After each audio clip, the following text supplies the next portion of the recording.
buenos días a todas y a todos. Buenas tardes en alguna parte del planeta, que es probable que nos estén siguiendo a través de la conexión virtual. Pues como muy bien nos ha dicho Sonia, tenemos ya la conferencia de cierre del Congreso después de los 4 días intensos de trabajo que hemos desarrollado, y creo que tenemos muchísima suerte porque, como en ediciones anteriores, tenemos la oportunidad de escuchar las palabras y de compartir la visión, la mirada de una persona que no necesariamente es del ámbito de la educación, no tiene estudios de grado o de licenciatura de educación, pero sí que el mundo de la educación no le es ajeno, entre otras razones porque es profesor de universidad y, por tanto, la docencia es una de sus actividades fundamentales. Pero por lo que está aquí, lo que hoy nos va a aportar, como muy bien titula la conferencia, es la visión de un matemático de la investigación cualitativa. Me van a permitir que diga solo un breve apunte de su extenso currículum, básicamente porque ya tenemos a Google para que todos y todas aquellas que tengan interés puedan teclear su nombre y conocer más en detalle sus publicaciones y también su trayectoria profesional, que, como digo, es muy extensa e intensa, diría yo, a lo largo de todos los trabajos y las responsabilidades que he tenido. Simplemente señalar que desde 2002 es catedrático de universidad en el área de álgebra, en el Departamento de Matemáticas, Estadística y Computación de la Universidad de Cantabria, y desde el 2019 ocupa también la cátedra de métodos cuantitativos en el Colegio Universitario de Estudios Financieros y lidera el grupo de investigación en el ámbito de la ciencia de datos. Teniendo en cuenta esta área de especialización, la docencia que ha impartido, las materias son sobre todo de matemáticas y computación, y las ha desarrollado en todos los niveles de las enseñanzas superiores, tanto en grado como en máster y doctorado, y en carreras tanto de matemáticas como de física y también de ingeniería. Y ya refiriéndonos a la actividad investigadora, decir que ha trabajado desde los aspectos más teóricos de la geometría algebraica hasta cuestiones de cálculo científico relacionadas con la visualización, la ciencia de datos y el desarrollo del software. Ha dirigido 10 tesis doctorales hasta el momento y publicado más de 100 artículos de investigación, y ha sido continúa siendo el investigador principal, el director de proyectos de investigación tanto nacionales como europeos, y también destacar las distintas estancias de investigación que ha desarrollado en centros de reconocido prestigio, yo diría que en todos los continentes, no voy a citar todas las estancias. Y por último, tampoco ha descuidado la actividad de gestión académica y de investigación, ocupando cargos de importancia como decano de la facultad, director del Centro Internacional de Encuentros Matemáticos, coordinador científico de programas de investigación a nivel europeo, a nivel del Ministerio de Ciencia e Innovación. También ha estado en cargos tanto de carácter técnico-político como director general de universidades en el gobierno de Cantabria, y también tiene una faceta muy interesante como evaluador, trabajando en distintas posiciones, desde coordinador general de evaluación de enseñanzas y titulaciones en la Agencia Nacional ANECA a otras agencias de evaluación que se ocupan tanto de la evaluación de los docentes como de títulos como de las propias instituciones. Así pues, como ven, tenemos la suerte de contar con nosotros a una persona que ha tocado todos los ámbitos, que ha trabajado en todos los aspectos que ocupan y que preocupan a todo el profesorado, sobre todo de nivel universitario, teniendo también una importante trayectoria de transferencia de esa investigación y de ese conocimiento para la mejora de la sociedad. Y como les decía, el aporte que nos va a ofrecer hoy es la visión desde toda esa trayectoria investigadora, de docencia y de gestión, para reforzar, para complementar los trabajos que durante estos 10 años se han desarrollado en el marco del CIAIC, los trabajos basándonos en la metodología de investigación cualitativa. Por lo tanto, Lalo, ya termino mi presentación, que, como decía, tendría que ser breve para que tengas tú la oportunidad de compartir con nosotros esas reflexiones que has hecho Te agradezco muchísimo el que hayas aceptado estar con nosotros, el que hagas un hueco en tu agenda, que siempre es súper apretada y más en estos momentos de cierre de curso. Así que te escuchamos. Yo intentaré tomar nota de las preguntas que van haciendo en el chat para que tú no tengas que estar pendiente, y cuando finalices, pues algunas de ellas, quizás no todas por problemas de tiempo, sí que te las puedo presentar y amablemente pues nos amplías lo que consideres. Así pues, te paso la palabra. Muchísimas gracias, te escuchamos. Bueno, pues muchas gracias, Mercedes. Lo primero que tengo que hacer es agradecer a los organizadores pues, la oportunidad de estar en este foro, que no conocía y que gracias a Mercedes ahora conozco. Y además de agradecer a los organizadores del Congreso la oportunidad de estar aquí un viernes a mediados de julio, pues también tengo que agradecer a todos ustedes que un viernes a mediados de julio pues hayan decidido amablemente escuchar a un matemático hablando de ciertas cuestiones a las que ahora me referiré, ¿no? Y también pues no me queda más remedio que agradecer a Mercedes la presentación que ha hecho y mirar que la advertí que fuese breve, pero yo creo que se ha extendido un poco más de la cuenta, ¿no? Pero bueno, eso ya lo discutiremos luego ella y yo, ¿no? Bueno, como os comentaba, la verdad, cuando Mercedes me comentó la oportunidad de impartir esta charla, pues es verdad que es complicado, ¿no? Porque lo primero es que uno es matemático, si me apuran, soy un matemático a caballo entre las matemáticas, la computación, la informática y sus aplicaciones, y cuando uno imparte una charla de esas características, como cuando uno da clase a sus alumnos, lo primero en lo que tiene que pensar es en quién te va a escuchar y qué es lo que vas a poder contar, ¿no? Vamos a decirlo así, ¿no?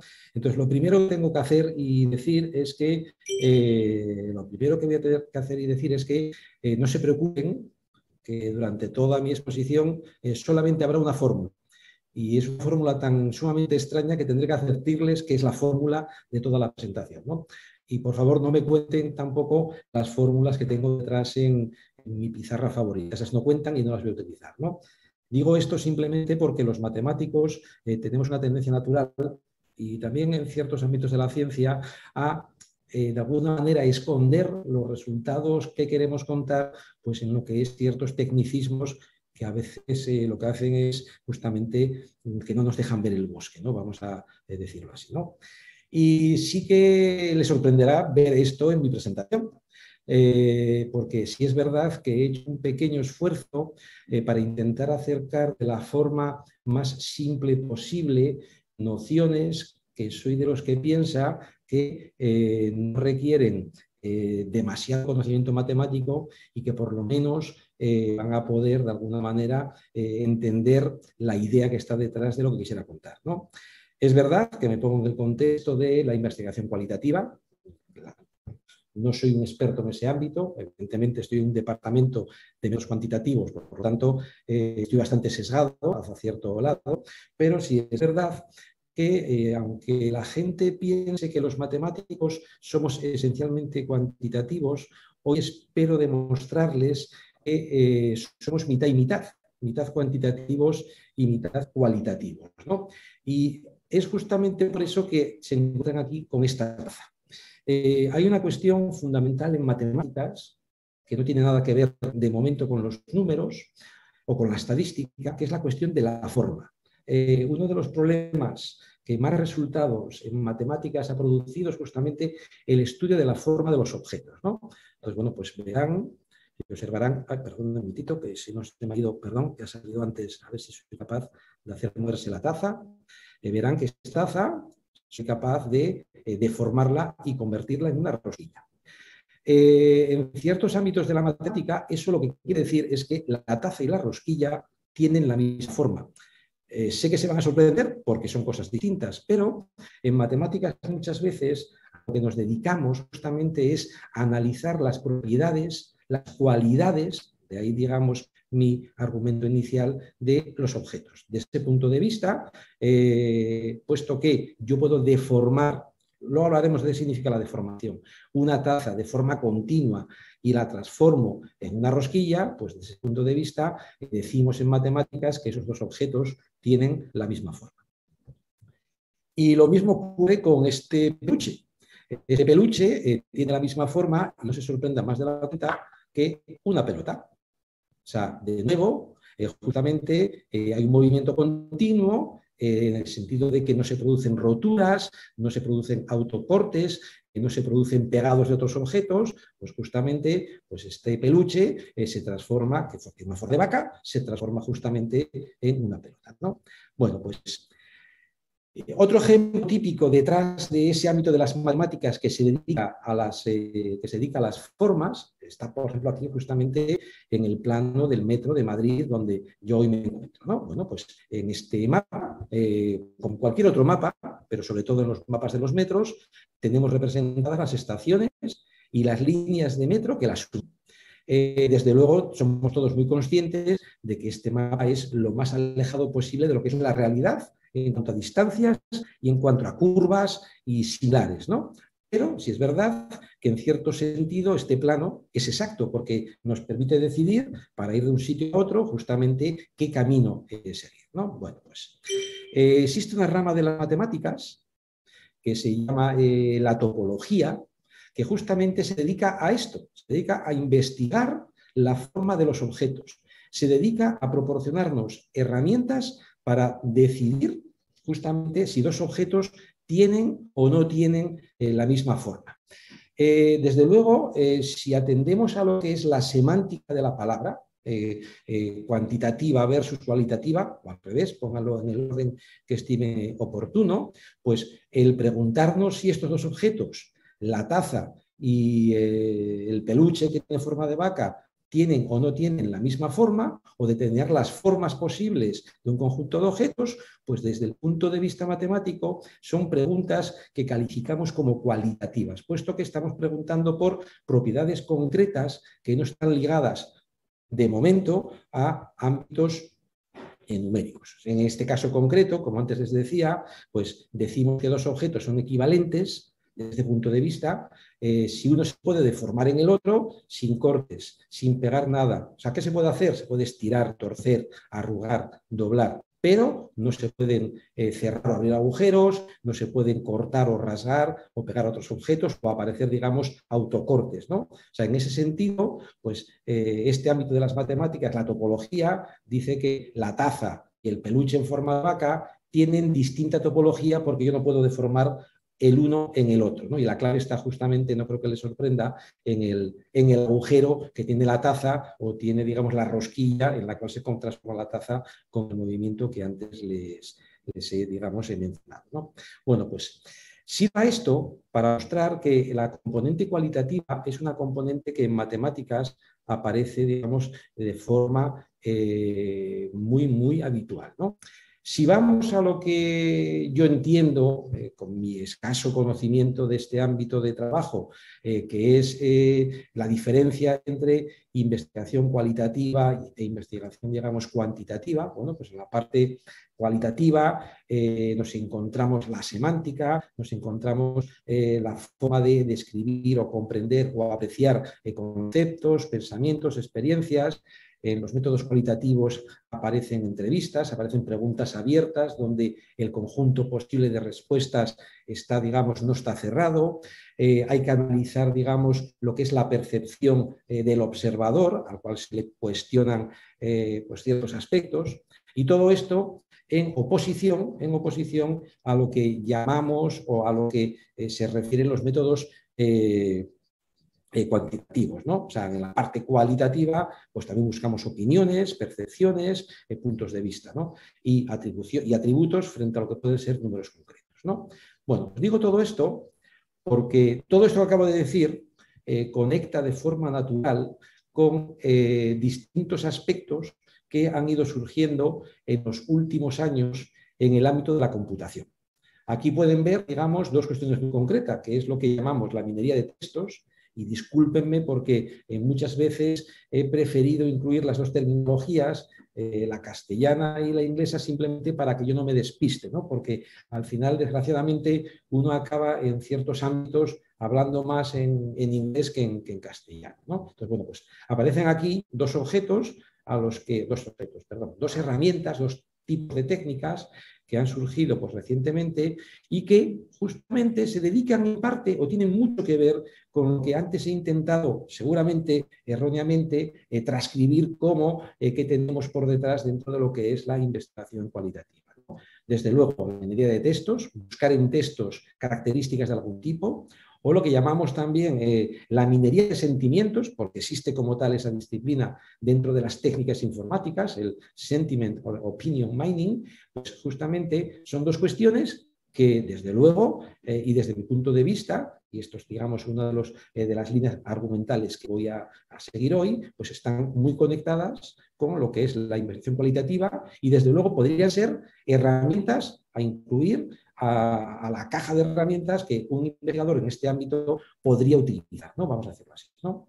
Y esto me lleva justamente a lo que es el guión de lo que pienso contarles hoy, ¿no? He empezado hablando de la topología como una de las partes de las matemáticas que es eminentemente, esencialmente cualitativa, y de hecho cerraré, digamos, mi presentación de hoy haciendo intervenir a la topología dentro de lo que es la ciencia de datos, pero para llegar ahí, justamente, para llegar a hablar de el objetivo que tengo hoy, porque cuando me planteé qué es de lo que puedo hablar en este contexto, rápidamente me encontré pues con la minería de textos o con lo que es la minería de sentimientos, pero para poder llegar ahí y que ustedes entiendan cómo al final el conjunto de herramientas que tenemos a nuestra disposición es extensísimo, pues no me va a dar más remedio que hacerles una introducción a lo que en ciencia de datos llamamos aprendizaje automático o machine learning, ¿no? Entonces, digamos, este es el guión. O sea, puesto que necesito machine learning para justamente profundizar un poco solo, porque evidentemente pues ya son técnicas que llevan muchos años en funcionamiento y han crecido mucho, pues el objetivo es que tengan una pequeña idea de qué está detrás del sentiment mining o del test mining. Para eso necesito justamente esa explicación de lo que es el aprendizaje automático a un nivel muy elevado, y cerraré, digamos, con una herramienta que ya es mucho más reciente, que es el análisis topológico de datos, donde justamente de lo que se encarga este tipo de técnicas es de hablar de la forma de los datos. Si hablamos de la forma, en matemáticas es claro, la herramienta fundamental que en matemáticas se encarga de la forma es la topología, y resulta que, como luego veremos al final, los datos también tienen forma, y por eso pues cae por su propio peso el hecho que las herramientas, los resultados que proporciona la topología, pues justamente puedan jugar un papel importante en la ciencia de datos, que yo creo que a nadie se le escapa en este momento en el que estamos viviendo, pues nos invade, y más vale que seamos capaces de aprovecharla, porque si no perderemos muchas oportunidades, sobre todo en el mundo de la investigación, ¿no? Bueno, entrando en materia, primera herramienta que necesito explicar para caer en esos dos ámbitos, como son el text mining o el sentiment mining, justamente es lo que en informática o en ciencia de datos llamamos aprendizaje automático, ¿no? Bueno, pues, he de empezar diciendo que el aprendizaje automático o machine learning, que estoy más que seguro, lo habrán visto aparecer en prensa como esas técnicas que en este momento más se demandan en el mundo profesional, en cualquier ámbito. Bueno, pues es verdad que machine learning está aquí, es el presente, va a ser el futuro. También déjenme que les diga que lo que está por detrás desde el punto de vista matemático-informático no es tan complicado como puede parecer. Lo que sí ha surgido en los últimos años es que el aumento de la capacidad de cálculo de los ordenadores justamente ha hecho que cuestiones que hace 10 años eran inimaginables, ahora mismo somos capaces de abordar esas cuestiones en segundos, ¿no? Y lo que es el aprendizaje automático lo encontramos, sin ser conscientes de ello, en herramientas que utilizamos todos los días, como cuando Netflix nos hace unas recomendaciones, o cuando utilizamos Siri o Alexa, según tengamos un iPhone o tengamos un Android, ¿no? Evidentemente, aún no creo que hayamos mucho utilizado, yo no por lo menos, el automóvil autónomo de Google o de Tesla, pero de nuevo también Machine Learning o aprendizaje automático está integrado en el funcionamiento de todos estos dispositivos que la tecnología pone a nuestra disposición, ¿no?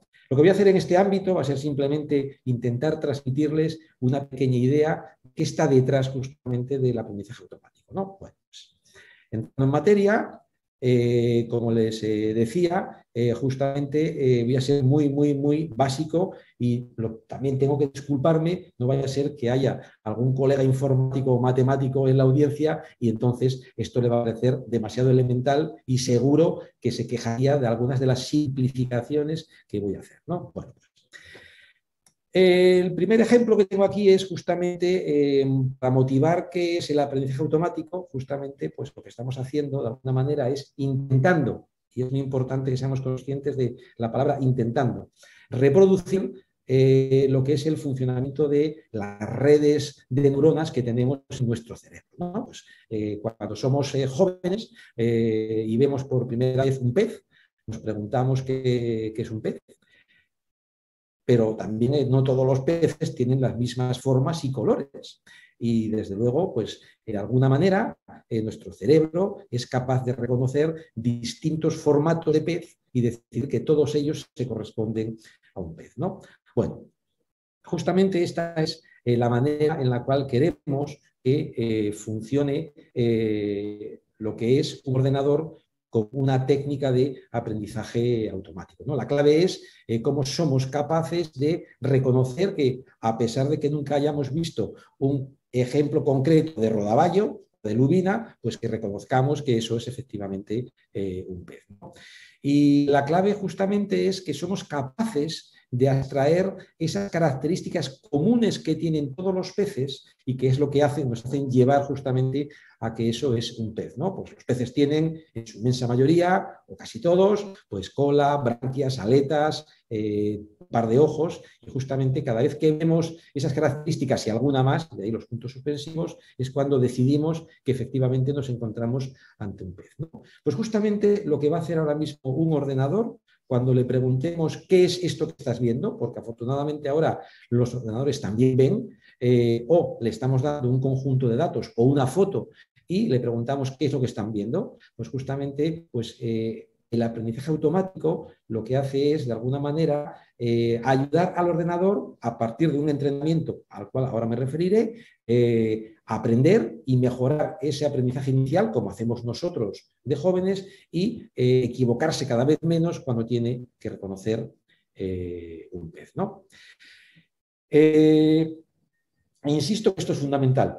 Va a haber siempre una fase de entrenamiento, donde justamente, porque los ordenadores no nacen aprendidos, lógicamente a los ordenadores hay que enseñarles también como se les enseña a los niños, ¿no? Hay que entrenar al ordenador enseñándoles muchas imágenes de un pez y diciéndole que eso es un pez, y justamente el ordenador, cuando reconozca más peces, aunque no sean iguales a los que ha visto, los integrará en su base de datos para que de alguna manera se equivoque cada vez menos, ¿no? Bueno, pues esa es la clave, ¿no? Y no olvidemos que la clave es, insisto, entrenamiento. El ordenador aprende a reconocer un pez, luego podemos utilizar cualquier tipo de ejemplos, algunos más vemos, no solamente el reconocimiento de peces, pero después de la fase de entrenamiento, lo que hay, una fase de funcionamiento en la cual continuamente el algoritmo, vamos a llamarlo así, la primera vez que aparece esa palabra, la forma con la cual el ordenador reconoce pues, ese objeto como un pez, pues ya está funcionando, lo está haciendo y está mejorando su conocimiento para equivocarse cada vez menos, ¿no? Por eso, insisto, dos fases. Hay que entrenar al algoritmo, hay que darle un conjunto de peces para que de forma inequívoca sea capaz de reconocerlo como pez, y luego, pues, cada vez que funcione el algoritmo, incorpore o acierte que tiene, digamos, un pez en su ángulo de visión, pues justamente lo incorpora a su base de datos, ¿no? Bueno, pues entrando en materia, ¿cómo aprende el ordenador? ¿No? Bueno, pues a grandes a dos grandes familias de métodos de aprendizaje, ¿no? El no supervisado y el supervisado, ¿no? Vamos a empezar por el segundo, por el supervisado, porque es el más elemental y posiblemente el más fácil de reconocer, que es justamente los datos de entrenamiento están estructurados. Es el tema de los peces, ¿no? Los peces son de muchos tipos, pues tengo la lubina, tengo el rodaballo, tengo la sardina y justamente le estamos dando de forma supervisada al algoritmo pues justamente esas etiquetas para ese tipo de peces que son peces, ¿no? Entonces, bueno, pues dentro del aprendizaje supervisado aparecen dos ejemplos de técnicas, ¿no? Seguramente que algunos reconocerán la palabra regresión, o veremos el por qué aparece regresión, pero los dos ejemplos de técnicas que se usan en ese aprendizaje supervisado son regresión y clasificación, y vamos a ver algún ejemplo concreto, ¿no? Bueno, regresión, pues dentro de lo que es este contexto, de lo que estamos hablando es de un algoritmo de aprendizaje supervisado que ayuda a determinar cómo una o varias variables influyen en otra, ¿no? Lo que tienen en pantalla no es más que la relación entre el precio de un apartamento en función del área donde se encuentra el apartamento, ¿no? Entonces, bueno, pues justamente en este caso, ese entrenamiento no es más que proporcionar justamente los datos al ordenador. Es un caso muy simple, un poco para que vean cómo regresión siempre aparece dentro de aprendizaje automático, y lo que buscamos es, dado, digamos, otro apartamento, otro piso en otro área, pues intentar predecir cuál va a ser su precio, ¿no? La forma en la cual regresión se utiliza en Machine Learning es ligeramente distinta a la forma habitual, porque lo que es, digamos, esa regresión va cambiando en función del uso que hagamos del algoritmo, ¿no? O sea, y eso también forma parte de lo que es la lógica de todos estos algoritmos, ¿no? Si vamos a clasificación, clasificación es parecido, pero las etiquetas son mucho más groseras. En cuanto a que aquí, por ejemplo, estamos pidiéndole a una cámara que reconozca pues, a un hombre o a una mujer, ¿no? Entonces, bueno, pues aquí la clave son las etiquetas, hombre o mujer, y justamente hay que entrenar, digamos, de forma muy intensa a este algoritmo para que se equivoque cada vez menos en función de cómo vaya funcionando, ¿no? En la parte no supervisada, justamente aquí ya no tenemos etiquetas, ya no tenemos las casuísticas de alguna manera ya etiquetadas o categorizadas, ¿no? Tiene que ser el propio algoritmo el que agrupe lo que recibe y lo clasifique, ¿no? De ahí el no supervisado. Le estamos pidiendo mucho más al algoritmo porque no le decimos qué tipo de objetos o qué tipo de elementos se va a encontrar, ¿no? O sea, simplemente este ejemplo es bastante, digamos, significativo, ¿no? Queremos clasificar el tipo de vehículos que pasan por un túnel, ¿no? Por la entrada de un túnel, ¿no? Bueno, pues directamente en función de sus características, hay que dar evidentemente algunas instrucciones al algoritmo, como el volumen o las ruedas o el número de ventanas, y justamente es el algoritmo el que decide en cuántos grupos distribuye los datos, y eso es completamente dinámico, ¿no? En este caso, pues el algoritmo será capaz, si se le entrena bien y los algoritmos que se utilizan son los más adecuados, pues justamente en detectar los tipos de vehículos pasan por el túnel. Vamos a ver, esto es muy simple, ¿no? O sea, los grandes y los pequeños, digamos los autobuses barra camiones y los automóviles, ¿no? Los coches, ¿no? Este ejemplo se puede complicar porque si además empiezan a pasar camiones, pues seguramente en cuanto al algoritmo se le diga que se está equivocando porque el grupo 1 contiene autobuses y camiones, pues tiene que separar, ¿no? Bueno, pues aquí la clave, la forma en la cual funciona el algoritmo es justamente la semejanza, ¿no? Lo que con herramientas de comparación, pues el algoritmo decide cuando dos de estos objetos son semejantes o no lo son, ¿no? Eso significa que todos los que están en el mismo clúster, el mismo grupo, pues se parecen mucho, ¿no? Bueno, pues Aquí la clave está en introducir unas métricas, unas funciones que lo que permiten es, dado el autobús amarillo y dado el coche rojo, pues miden la distancia que hay justamente entre esos dos vehículos y en función de dónde hayamos puesto la frontera, pues decidimos si van a estar en el mismo grupo o van a estar en un grupo distinto, ¿no?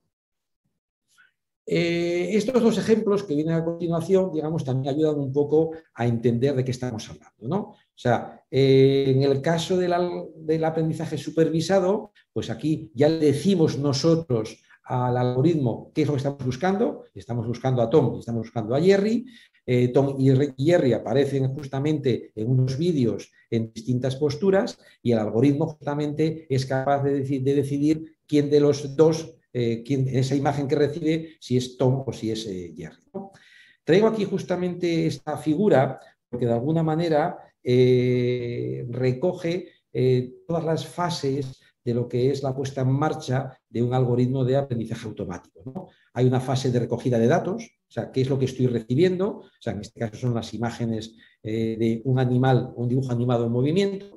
Hay una fase de caracterización de datos, es lo que llamamos en este ámbito el Exploratory Data Analysis, es el análisis exploratorio de datos, donde de alguna manera hay que capturar, digamos, la imagen de lo que estamos recibiendo. Hay un algoritmo que lo que hace es comparar con nuestra clase Tom y con nuestra clase Jerry para decidir dónde lo ubicamos, y hay una fase de entrenamiento, que está justamente en la fase de definición del algoritmo, y luego una fase de validación del modelo, que es, aparte de que esté ya inicialmente entrenado, pues se le pone en funcionamiento, y ese funcionamiento casi es como si fuera un entrenamiento por de otro nivel, pero ya no interviene de ninguna manera el programa, ¿no? Y si vamos al aprendizaje no supervisado, un momentito, yo creo que se me ha colado, un momentito, se me ha olvidado, bueno, creo que he perdido, tenía dos, uno para el no supervisado, ¿no? En el no supervisado la situación es parecida, pero simplemente cambia justamente la clasificación final. Se me ha borrado la segunda imagen, ¿no? O sea, lo que aparece es que estas tres imágenes aparecen aquí en un grupo y estas tres imágenes que hay aquí, las tres últimas, aparecen aquí en otro grupo. Digamos que la diferencia con el no supervisado es que nosotros no le hemos dicho al algoritmo justamente qué tipo de objeto se va a encontrar al final. Es el algoritmo el que tiene que ser capaz de decidir cómo agrupar esas imágenes que está recibiendo, ¿no? Bueno. Solamente a nivel de información, para que vean qué tipo de soluciones proporcionan estos algoritmos, antes he dicho, regresión y clasificación están asociados al aprendizaje supervisado, clustering típicamente, hacer grupos, está asociado al algoritmo, a los algoritmos, al aprendizaje no supervisado, y pueden ver, digamos, problemas que resuelven o ámbitos donde resuelven problemas, como por ejemplo regresión, esto es clásico, la bolsa y la predicción de los precios de las acciones. Clasificación ya es más novedoso en cuanto a clasificar, digamos, correos electrónicos como spam o no spam. De hecho, en Google, la herramienta de correo de Google justamente utiliza aprendizaje automático supervisado con algoritmos de clasificación para ayudarnos a que no nos llegue demasiado correo spam. Y en cambio, por ejemplo, clustering, justamente, que es la parte ligada al aprendizaje no supervisado, es la forma en la cual se aborda el decidir qué transacciones bancarias o con tarjetas de crédito pues son o no son, o tienen todas las pintas de ser, digamos, fraudulentas, ¿no? Bueno, finalizada esta pequeña introducción a lo que es el aprendizaje automático, vamos a verlo en el contexto de lo que es, en primer lugar, la minería de textos, ¿no?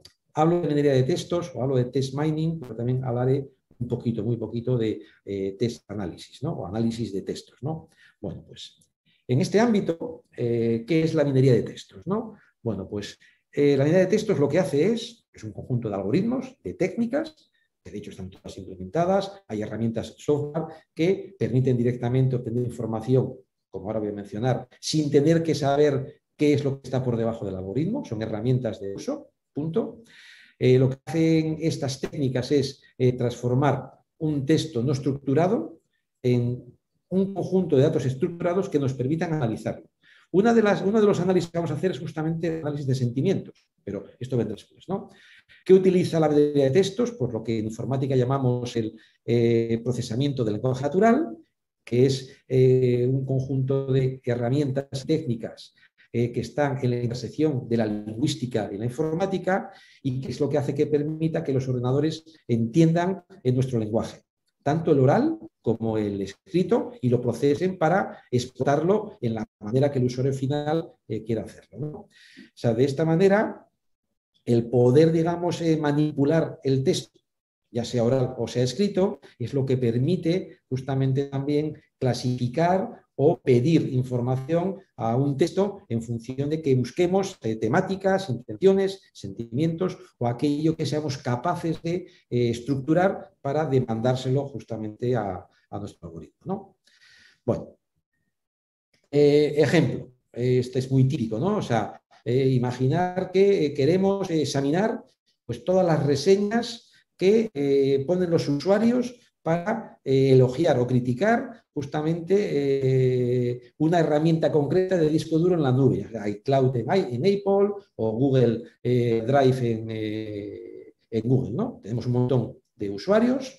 Estos usuarios van haciendo críticas o halagos o comentarios justamente a esa herramienta de disco duro en la nube, y lo que justamente la empresa quiere justamente es pues identificar o encontrar lo más relevante en esos, a veces, porque no estoy exagerando, billones de reseñas, ¿no? Simplemente pensar en TripAdvisor y la cantidad de críticas o de reseñas que tienen, digamos, en su base de datos, ¿no? Bueno, pues los algoritmos que proporcionan, o las técnicas, o el software que proporciona la minería de textos, lo que permite identificar son los temas más relevantes, como por ejemplo la cuestión inicial y fundamental y natural es estos comentarios, estas reseñas, ¿cómo son? ¿Positivos, negativos o neutrales? Fijaros que no estamos diciéndole al usuario, al que escribe la reseña, me gusta o no me gusta. No, no, no, no. El usuario escribe lo que escribe en la forma que quiere escribirlo. Hay que intentar extraer de la forma en la cual el usuario escribe su comentario, su reseña, si el comentario es positivo, si es negativo o si nos quedamos, digamos, en la zona neutra, ¿no? Y es verdad, como antes decía al principio, que ahora somos capaces de hacer en milisegundos cosas que antes tardábamos en hacer pues, horas, días o incluso meses, ¿no? Y eso desde luego es lo que ha hecho que desgraciadamente para los usuarios y afortunadamente para las empresas tengamos la sensación como usuario de que estamos demasiado controlados, porque a veces estas herramientas ayudan a las empresas a inferir qué es lo que, las tendencias de lo que el usuario va a querer, digamos, a corto plazo, ¿no? Por ejemplo, ¿no? Bueno, pues ¿cómo logra la minería de textos todo esto? Pues porque es la clave, ¿no? Bueno, pues no creo que les sorprenda, porque lo he dicho al principio, que la respuesta a esta pregunta nos lleva directamente al aprendizaje automático, ¿no? El aprendizaje automático más la minería de textos es justamente lo que se llama el análisis de textos automatizado. Y esta es la única fórmula que van a encontrarse, digamos, en mi presentación.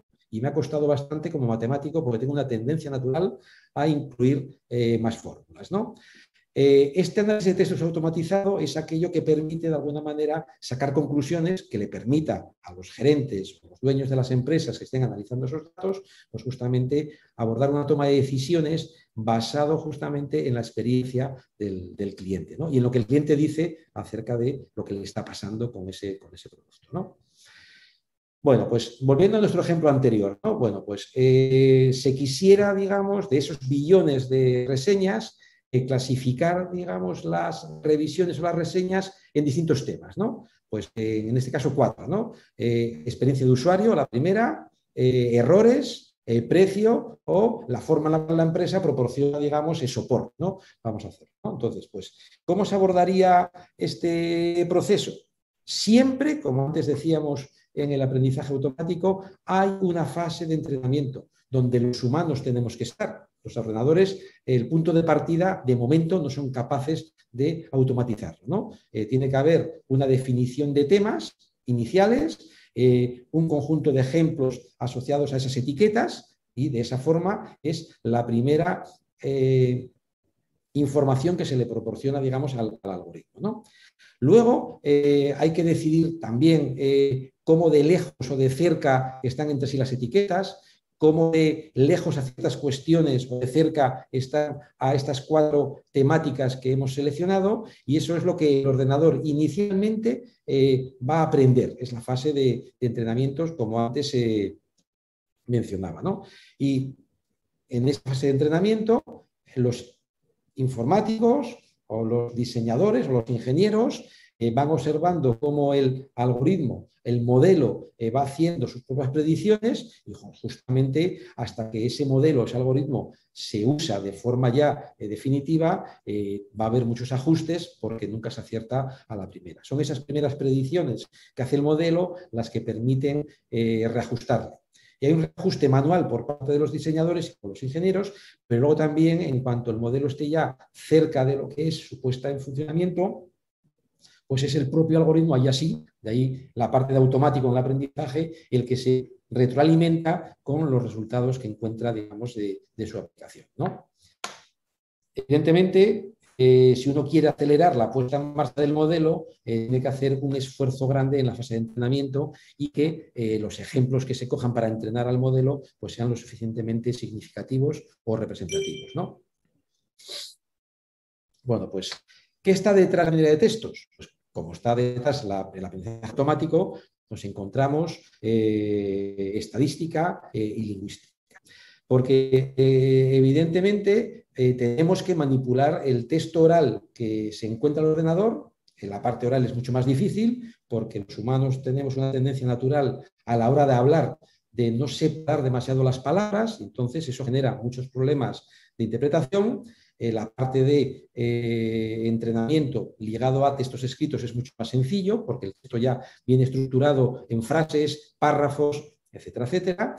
Y lo que sí es verdad es que todas estas herramientas es lo que conducen a lo que es el test análisis, o lo que ya llamaba yo el análisis automático o automatizado de textos, ¿no? Lo que permiten es generar gráficos que permiten, con esa visualización, entender qué son, digamos, las tendencias dentro de ese, o las intenciones dentro de ese texto, ¿no? Muy bien. Bueno, pues, ¿qué está detrás de toda esta minería de textos, ¿no? Pues al final un conjunto de herramientas. Un conjunto de herramientas que son muchas, porque los textos son muy ricos, ya sean orales o escritos. Si nos centramos en cualquiera de los dos, pues se pueden clasificar estas técnicas detrás de la minería de textos en 3 grandes grupos. Los más básicos, que se nos ocurren a todos, evidentemente, la cantidad de veces que aparece una palabra en un texto es importante, sobre todo si la palabra tiene una connotación, la que sea, positiva o negativa. La cercanía de palabras, de una palabra con otra, o sea, el muy y el bueno, que el muy bueno aparezca con vecinos, es importante, y también la concordancia, ¿no? En ese sentido, hay, digamos, herramientas básicas y naturales que son lógicas en este contexto, ¿no? Luego aparecen cuestiones ya mucho más complejas, ¿no? Detección de idioma no es complicado, pero también tiene su complejidad, ¿no? Análisis de temas, ¿no? Que directamente el algoritmo sea capaz de detectar que este texto es un texto que se dedica, por ejemplo, o es un artículo que está dedicado a analizar la problemática de la inserción laboral de los enfermeros, ¿no? Pues ese tipo de cuestiones ya aparecen como herramientas, búsqueda de temas dentro de un texto, ¿no? Análisis de sentimientos. Hay palabras que lógicamente tienen una connotación clara, ¿no? Me siento bien, me siento mal, esto es muy negativo, estoy triste. O sea, evidentemente son palabras que hay que decirle a nuestro algoritmo que tienen una connotación o que traen consigo eso que llamamos sentimiento, y justamente ya se pueden imaginar que según el aprendizaje sea supervisado o no, cambia mucho, porque en el supervisado sí que estamos marcando la etiqueta, mientras que en el no supervisado va a ser el propio algoritmo el que empiece, digamos, a agrupar en clústeres, en grupos, pues esos aspectos, ¿no? Y luego también aparece la cuestión de extracción dentro de un texto, ¿no? Ya sean características, palabras claves, o simplemente encontrar nombres de entidades del Ministerio de Educación, ¿no? Pues que sea capaz también de ver que hay entidades que aparecen de forma frecuente en un texto y que sea capaz justamente de reconocerlas, ¿no? Si voy a la parte de clasificación, de los tres grandes bloques, por darles un poquito más de información, voy a la parte de clasificación. Justamente, pues de nuevo, estamos, yo creo que ya no es una sorpresa en este momento, estos sistemas de clasificación tienen al aprendizaje automático como herramienta fundamental y por eso los entrenamientos son especialmente relevantes. Ya se pueden imaginar, os podéis imaginar que empresas como Google, que es una de las grandes, digamos, desarrolladora de algoritmos de esas características, pues los entrenamientos a los que someten sus algoritmos son entrenamientos masivos y muy intensos. De ahí que muchas de sus herramientas son capaces de analizar textos casi, no voy a decir con la fiabilidad que lo hace un humano, pero sí que lo hacen muy bien, lo hacen muy rápido y le permiten a un usuario de esas herramientas el no tener que leerse todos esos documentos antes de empezar a tomar decisiones o hacer un análisis más fino, ¿no? Hay una componente matemática que no quiero obviar en este caso, pero hay fórmula, porque al final los datos del entrenamiento o cómo el algoritmo que estamos utilizando compara dos situaciones o dos textos, está, digamos, lo que antes mencioné que era la distancia, ¿no? Como de cerca o como de lejos, y si es verdad que aquí en muchos casos no queda más remedio que acabar en la componente cuantitativa. Eso, desde luego, esas colecciones de números que miden cómo de lejos o cómo de cerca está el coche de ser o no ser un autobús o el autobús de ser o no ser un camión, evidentemente esa distancia entre esas dos instancias pues justamente es un número o un conjunto de números. Cuando es un número no hay ningún problema, cuando es un conjunto de números es cuando decimos que ese entrenamiento está basado en vectores, ¿no? Lo que hacen es recoger cómo de lejos, cómo de cerca están esas dos entidades, ¿no? Simplemente indicaros que el esquema de funcionamiento de los algoritmos de minería de textos es exactamente igual que de alguna manera hemos hablado antes para aprendizaje automático, ¿no? Aparece el aprendizaje automático al final, pero justamente tenemos una fase de entrenamiento donde en función de lo que queramos hacer, analizamos un texto, de ese texto sacamos aquellas características que estimamos interesantes, es el algoritmo de aprendizaje automático el que clasifica en función de las etiquetas si es supervisado o en función de los clusters que detecta si es no supervisado, y justamente al final lo que tenemos al final es esa clasificación, ese análisis de texto que estamos intentando estudiar, ¿no? Y lo mismo ocurre si vamos a la parte de entrenamiento. Aquí ya directamente ya desaparece la fase de entrenamiento, desaparece el algoritmo de aprendizaje automático, porque ya la herramienta está, vamos a decirlo así, tuneada, y justamente pues, no hacemos más que aplicarla para la predicción de aquello que estemos interesados, ¿no? Muy bien. Solamente indicar aquí, puesto que estoy viendo que me estoy quedando corto de tiempo, que ya se pueden imaginar que no todos los clasificadores de texto son iguales y no todos funcionan de la misma manera y todo depende también del tipo de texto o del tipo de demanda que se está buscando, ¿no? Por lo tanto, las cuestiones de evaluación de estas herramientas son especialmente importantes y en función de lo que uno quiera aparecen parámetros como exactitud, precisión, recuperación y lo que se llama el score F1, pues es los que permiten comparar, digamos, dos métodos distintos y en función de los resultados que se obtengan decidir cuál utilizar para el problema concreto en el que estamos, con el que estamos trabajando, ¿no? Hay una cuestión importante que sale en todo este contexto, no solamente en minería de textos, sino también en aprendizaje automático.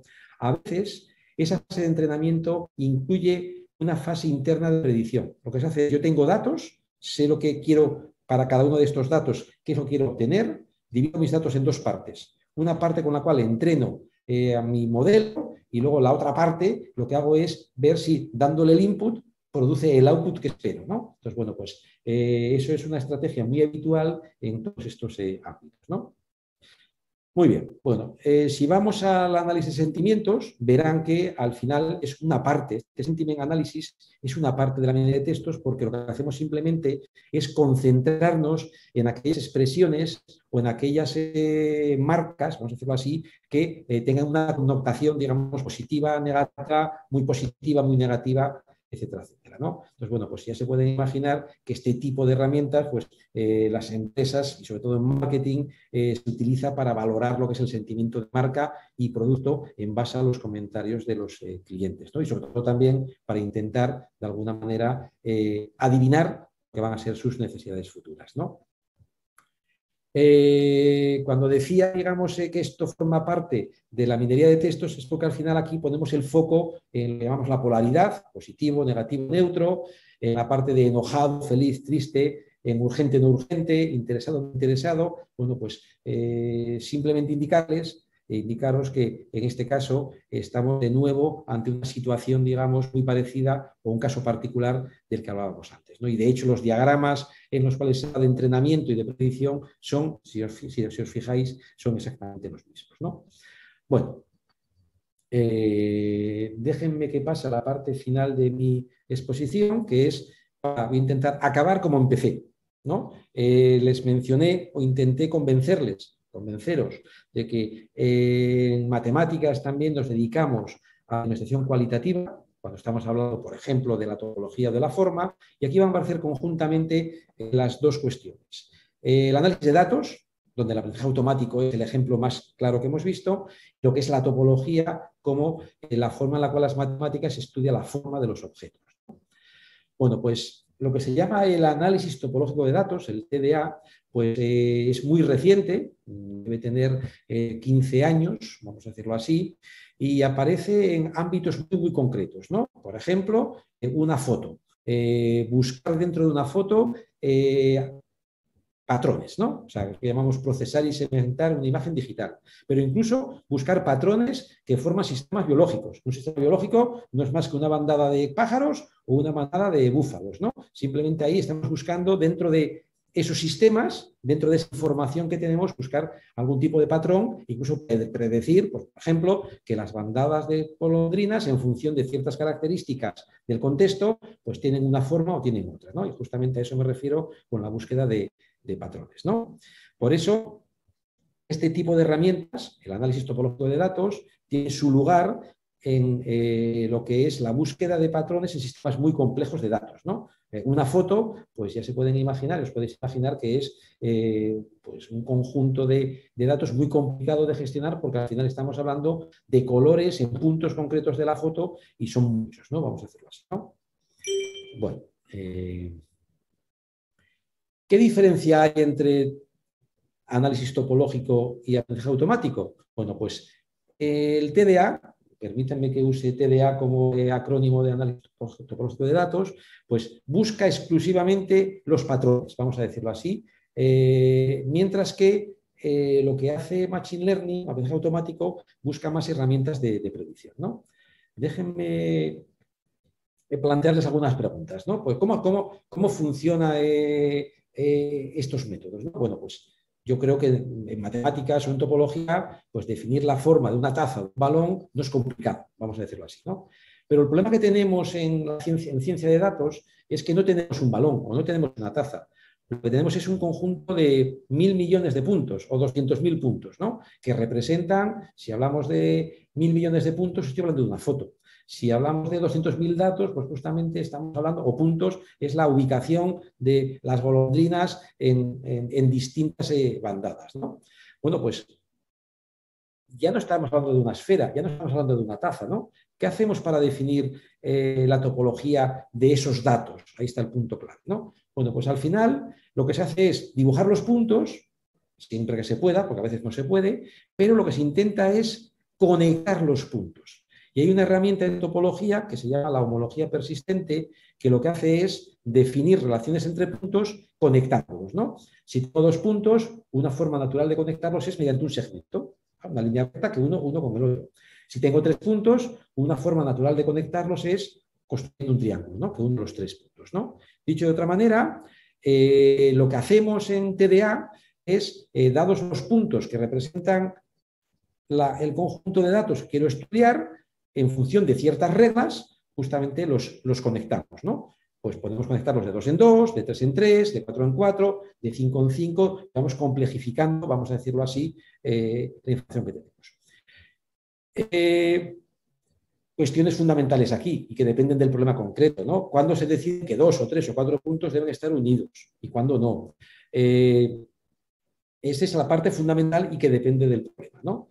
Y esta decisión de cuándo 2 puntos deben estar o no deben estar unidos depende del problema concreto y déjenme que les muestre un pequeño ejemplo, ¿no? Aquí tengo muchos puntos. La relación de cuando conecto unos puntos entre sí, cuando no los conecto, depende de la distancia que hay entre ellos, cómo de lejos o cómo de cerca están. Y si ven estos 9 puntos, observan, así tal y como está, que aparecen 2 agujeros. Ya saben que el tema de los agujeros en el tema de la forma es importante, ¿no? Una figura con 2 agujeros no tiene la misma forma que una figura con un agujero, ¿no? Bueno, pues que es lo que dice la topología, ¿no? Bueno, pues si hago moverse este vídeo, verán cómo si hago que los puntos se conecten en distancias más grandes, los agujeros desaparecen. Quiero decir con esto que en función de lo que quiera hacer con la nube de puntos que tenemos, que representan un problema concreto, pues la TDA proporciona un resultado o proporciona otro, ¿no? Bueno. Ya para terminar, porque me quedan 2 minutos escasos, simplemente indicarles que esta nueva herramienta suele ser, digamos, más exitosa para detectar patrones que Machine Learning, que aprendizaje automático, pero también, lógicamente, y esto es algo que quisiera decir al final, nada impide que ambas herramientas, ambas técnicas, funcionen de forma conjunta para obtener, digamos, resultados, digamos, más potentes, ¿no? Simplemente déjenme pasar a las conclusiones, indicarles que espero que como resultado de mi exposición hoy durante una hora hayan cogido una idea mínima de herramientas que proporciona ahora mismo la informática y la computación, que pueden en alguna situación ser útiles en ambos campos, en la investigación cuantitativa y en la cuantitativa. Y de hecho, su utilización conjunta en muchos casos puede ser muy útil a la hora de que las respuestas a las preguntas que nos planteamos, esas respuestas tengan un mayor alcance, profundidad e impacto. Y no quisiera acabar sin mencionar, digamos, como empecé, que dentro de las matemáticas existen problemas de una naturaleza eminentemente cuantitativa y que casualmente la conjunción de la topología y la ciencia de datos, esas componentes cualitativa y cuantitativa en matemáticas e informática, pues nos han proporcionado una nueva herramienta que tiene en el momento ya muchas aplicaciones y seguro que en el futuro muchas más, ¿no? Muchísimas gracias por su atención. Obrigado. He descubierto esta mañana que en portugués no se ponen los 2 puntos de exclamación, cosa que no se oía, pero siempre se aprende algo cuando intenta uno investigar los textos y la forma en la cual se escriben en otras lenguas. Muchísimas gracias por vuestra atención y a vuestra disposición para las preguntas que me queráis plantear. Pues muchísimas gracias. Muito obrigado, profesor González Vega. La verdad que creo que ha respondido perfectamente al título de la ponencia que usted nos había preparado. Así que a veces esto no sucede, a veces los títulos son genéricos y después uno pues, se lleva sorpresas. En este caso, la verdad que amenazaba, ¿no? Esa pantalla que tienes detrás, Lalo, con todas estas fórmulas, a mí me asustó. Y digo, bueno, a ver, vamos a hacer los ejercicios de matemáticas como cuando estábamos en el colegio. Pero no, creo que efectivamente esa perspectiva del matemático y sobre todo ese mundo computacional del que nos has hablado, pues creo que es un referente interesante para la investigación cualitativa.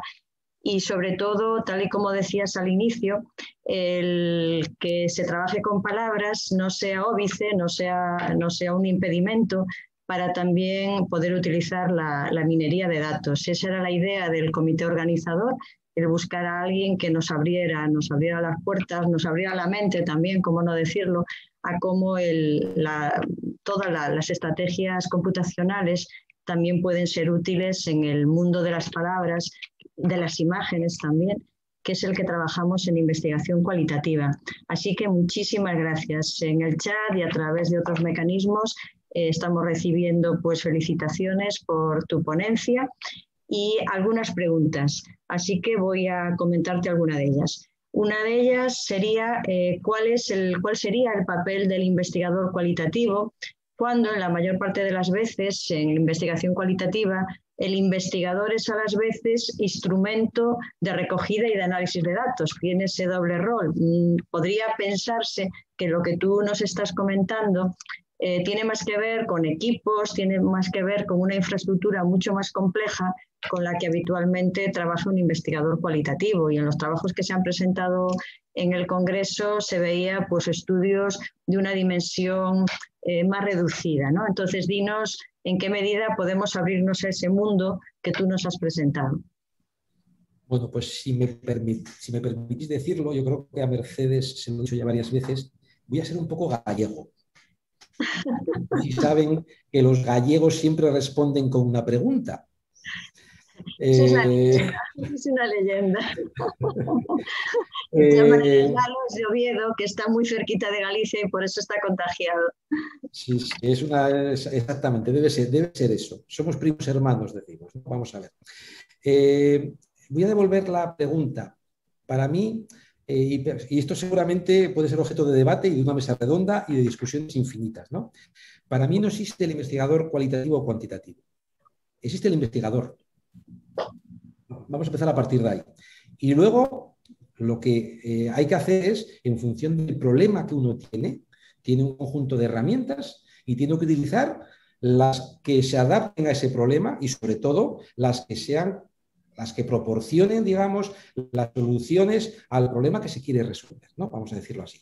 Es verdad que, pues, por formación o por donde uno esté trabajando, pues tiene, digamos, una querencia más a empezar por. Pero yo creo que eso posiblemente sea una de las primeras conclusiones a las que llegué cuando pensando de qué voy a hablar, justamente es que, y sobre todo, después de todo lo que he comentado, tenemos herramientas de todo tipo, color y condición. Lo bueno es que las podemos utilizar. Sí que hay algo muy importante que dice el proponente de la pregunta, que es la cuestión ligada a la recogida de datos. Eso es un punto fundamental, porque en función de los datos que uno tiene, los resultados van a ser de un tipo o de otro, ¿no? Y a veces, en función de dónde estemos, le damos más o menos importancia a esa fase de recogida de datos de todo tipo, ya sea un problema más cualitativo o un problema más cuantitativo, y la calidad de la solución pues depende mucho del tiempo que le hemos dedicado a esa recogida de datos y a otra fase que no creo que ha salido hoy, que también es fundamental en ciencia de datos, que es lo que llamamos el cleaning, la limpieza. Porque a veces los datos no llegan como nos llegan y evidentemente hay una fase importantísima y fundamental que, bueno, que lo aprendemos a veces en los primeros años de estadística, pero no tiene por qué ser simplemente cuantitativo. Eso de los outliers, que hay que eliminarlos, es de primero de estadística, pero sospecho, no soy experto, que en investigación cualitativa sospecho que también esa limpieza en el sentido de, cuidado, que hay datos que traen consigo pues, información sesgada que debemos de alguna manera moderar o incluso eliminar, ¿no? Entonces, en ese sentido, en la respuesta concreta a la pregunta, yo soy más, en ese sentido, gallego, ¿no? O sea, yo no le pondría un apellido al investigador. Si es verdad que seremos más expertos en un ámbito o en el otro, ¿no? Pero en ese sentido no veo el papel, o sea, no veo un equipo grande donde haya los cuantitativos y los cualitativos. Habrá unos que sepan más de ciencia de datos, habrá unos que sepan más de otras cosas. Pero no me separaría, a mí nunca me han gustado las etiquetas, a pesar de que en aprendizaje automático no hacemos más con etiquetas, perdón, pero no me gustan las etiquetas y menos en el mundo de la investigación, y mucho menos me gusta el ponerle puertas al campo, ¿no? Yo soy de estadística, yo soy de informática, yo soy de computación. No le pongamos límites al terreno de la investigación porque al final perdemos oportunidades, ¿no? Muy bien, muchísimas gracias, Lalo. Creo que en la línea de lo que estás respondiendo, también otra persona ha escrito en el chat hablando del método mixto, y creo que también en este congreso, aunque lleva el nombre de investigación cualitativa, para nada se excluyen otros tipos de recogida de datos y de análisis de datos, y la metodología mixta creo que de alguna manera refleja esa posición que tú estás planteando de, en función de los datos que tienes, en función sobre todo del objetivo del estudio que quieras desarrollar, emplear una metodología de análisis u otra. Hay otra pregunta muy concreta que es la siguiente. ¿La teoría TDA tiene que ver con la palabra similitud de datos de los diferentes softwares? tiene que ver con la similitud de los datos, pero no, o sea, vamos, se puede utilizar para analizar el comportamiento de distintos softwares que resuelven un mismo problema, desde luego, ¿no? Pero no es exactamente eso. O sea, tanto TDA como Machine Learning se puede utilizar para lo mismo, ¿no? Pero en este caso, TDA es más una cuestión de búsqueda de patrones, o sea, búsqueda de características comunes en un conjunto muy grande de datos. De alguna manera, cuando he dicho al final, que ya iba con corto de tiempo, que de nuevo TDA y Machine Learning debieran ir conjuntamente, es que ahora mismo TDA se está utilizando en la búsqueda de las etiquetas. Antes de ponernos a entrenar el algoritmo, es TDA la que dice qué tipo de cosas nos vamos a encontrar, qué tipo de clústeres vamos a encontrar. Ya se pueden imaginar que los algoritmos de aprendizaje supervisado son mucho más eficientes que los no supervisados. Si somos capaces de, con TDA, detectar cuáles son los patrones y las etiquetas, saltamos del mundo no supervisado al supervisado.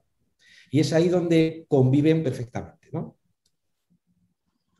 Sí, hay algunas otras preguntas. Por ejemplo, da la impresión de que toda la presentación que ha realizado implica todo un trabajo previo de etiquetaje, de analizar bien lo que buscamos, de que el ordenador aprenda lo que queremos que nos haga. Claro, esto requiere, por una parte, un tiempo y requiere, bueno, lo de los equipos de trabajo, lo de trabajar colaborativamente para complementar la formación, las capacidades de cada uno de ellos, pero me voy a centrar en lo que es ese tiempo previo, ¿no? ¿Tú crees que sería deseable que cuando se hace ya el diseño de la investigación, cuando se planifica el estudio, se tuviera ya en cuenta todo este proceso posterior de trabajo que se va a desarrollar? ¿O en qué medida crees que podemos aventurarnos a hacer un planteamiento de estudio investigativo y a partir de, según lo que encontremos, entonces tomar la decisión de incorporarnos a este mundo computacional? ¿Cómo lo ves? Vamos a ver, aquí hay muchos aspectos, ¿no? Es bien sabido, no solamente en el mundo cuantitativo o en el cualitativo, que si un problema no está bien planteado, estamos abocados digamos, al desastre, ¿no? Vamos a decirlo así, ¿no?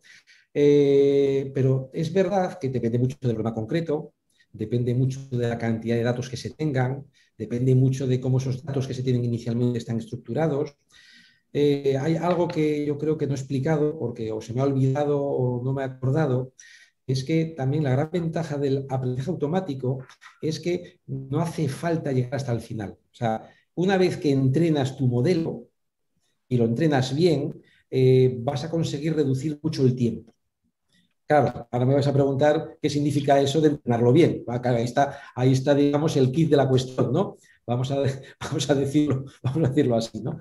Pero entrenarlo bien, sí que lo dije, o sea, esa idea, yo tengo muchos datos y sé exactamente lo que quiero. Yo sé que si entra este dato, quiero esta respuesta. Si entra este dato, entra esta respuesta, sale esta respuesta. Eso lo sé, ¿no? Pues tengo muchos datos y divido mi conjunto de datos en dos mitades. La mitad de entrenar y la mitad de comprobar.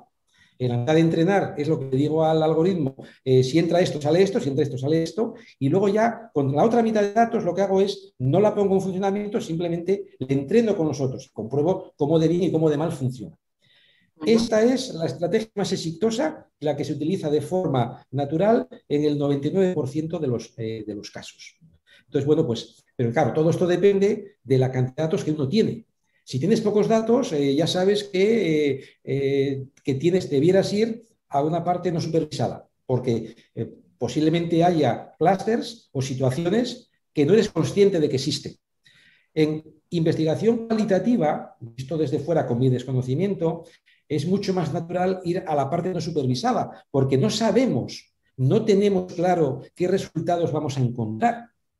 En la parte cuantitativa, yo ya sé exactamente los 5 tipos de respuestas que voy a obtener. Por lo tanto, pues ya mira, está más claro, ¿no? Pero en ese sentido, todo depende del problema concreto que se tiene y de la calidad de los datos iniciales que se consiguen. Pero no olvidemos que el gran éxito de estas herramientas es que los entrenamientos funcionan muy bien y luego ya no solamente el entrenamiento, sino el funcionamiento del algoritmo retroalimenta a la máquina y va mejorando. Sin que haya intervención humana. Y eso es un punto también importante a no olvidar, ¿no?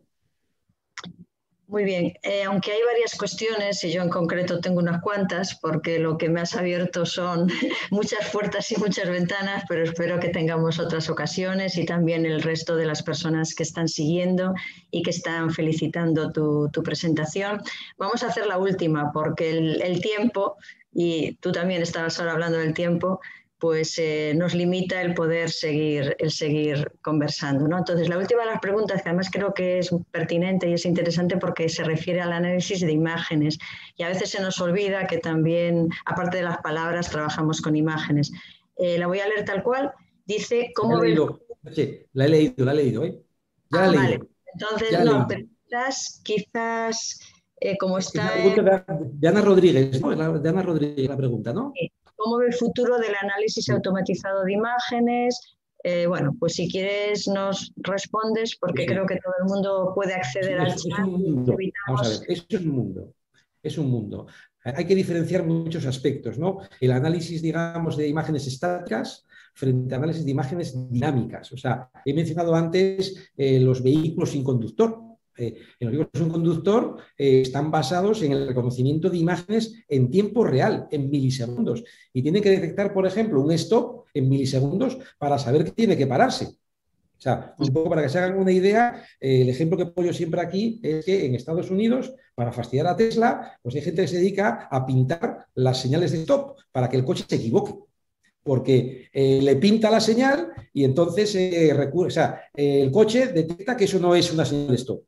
Pues resulta que el aprendizaje automático ha servido para que incluso pintadas conozca el stop. Hombre, no a todas, si la pinta toda de negro, evidentemente no. Pero sí detecta o bien que es una señal de stop pintada, o bien detecta una señal que no sabe que lo dice y se para. Y le dice al humano, oiga usted, aquí hay algo que no controlo, ¿no? Y eso ha sido aprendizaje automático puro y duro, porque uno nunca sabe cómo le van a pintar la señal de stop, vamos a decirlo así, ¿no? Pero bueno, yendo a la pregunta concreta, sí es verdad que la capacidad de cálculo que tenemos en este momento nos permite, sobre todo en estático, con tiempo, analizar. Bueno, Instagram tiene por debajo, digamos, unas herramientas de análisis de imágenes espectaculares, supercomputadores, etcétera, etcétera, y por lo tanto, sí es verdad también que las máquinas, las cámaras de fotografía o incluso de vídeo cada vez tienen una mayor precisión y eso implica que es más complicado analizar, digamos, también esas fotografías, ¿no? Pero también hay herramientas que permiten hacerlo, ¿no? Desde luego, ahora mismo, de las imágenes se puede extraer todo. Si tenemos un coche andando sin conductor que es capaz de reconocer en milisegundos qué es lo que tiene delante, ¿qué más le vamos a pedir, no? Bueno, pues de verdad que nos gustaría continuar hablando contigo y continuar explorando este mundo que, bueno, la verdad que en parte asusta y en parte anima, ¿no? Todo lo que todavía se puede hacer y lo que ya tenemos a nuestra disposición. Como decía, nos congratulamos de tenerte con nosotros. Creo que hemos hecho una buena elección. Esas miradas, esas nuevas ventanas que nos has abierto. Espero que tu incorporación no sea solamente para esta ponencia, sino que de cara a ediciones futuras podamos seguir contando contigo, nos vayas comentando avances y de alguna manera que en tus investigaciones introduzcas también esa perspectiva cualitativa que por lo que veo no hace ascos, aunque seas un matemático. Quédate un rato más porque vamos a anunciar la próxima edición del Congreso que esperemos que en el 22 efectivamente sea en La Coruña. De verdad, muchísimas gracias, Lalo. Un placer escucharte, un placer aprender contigo. Además, creo que, aunque dije que no tenías que ver con el mundo de la educación y maticé que eras docente, creo que tu exposición ha sido extraordinariamente didáctica. Te has ajustado muy bien al tiempo y además, bueno, pues has demostrado esa comprensión del público que también es muy interesante. De verdad, muchísimas gracias y como digo, espero que ya no nos abandones, que formes parte de la familia del CIAIC. Un abrazo. Muchas gracias a ti, Mercedes, y a todos los colegas.